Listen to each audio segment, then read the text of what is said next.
మన గురించి మనమే గొప్పగా చెప్పుకుంటే ఏం బాగుంటుంది చెప్పండి.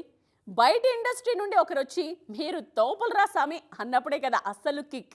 తాజాగా ఒక హీరో కామెంట్స్ విన్నాక తెలుగు సినిమా ఫ్యాన్స్ ఇలాగే కాలర్ ఎగరేస్తున్నారు.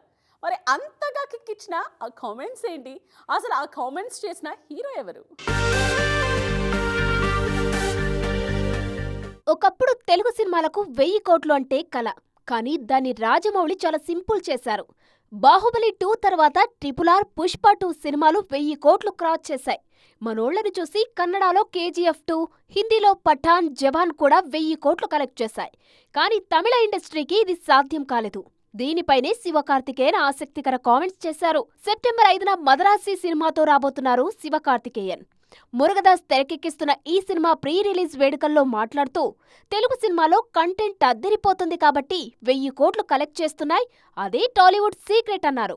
అయితే మురుగదాస్ మాత్రం ఆ మధ్య 1000 కోట్ల సినిమాలపై చేసిన కామెంట్స్ బాగా నెగిటివ్ అయ్యాయి. తమిళ దర్శకులు ఎడ్యుకేట్ చేస్తారని, 1000 కోట్ల సినిమాలు ఎంటర్టైన్మెంట్ ఇస్తాయన్నారు మురుగదాస్. ఈయన కామెంట్స్ వైరల్ అయ్యేసరికి మదరాసిపై నెగిటివిటీ వచ్చేసింది.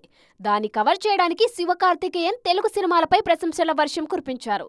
కంటెంట్ విషయంలో టాలీవుడ్ టాప్ అన్నారాయన. మొత్తానికి మన సినిమా గొప్పతనాన్ని పరభాష హీరోలు సైతం కాదనలేకపోతున్నారు.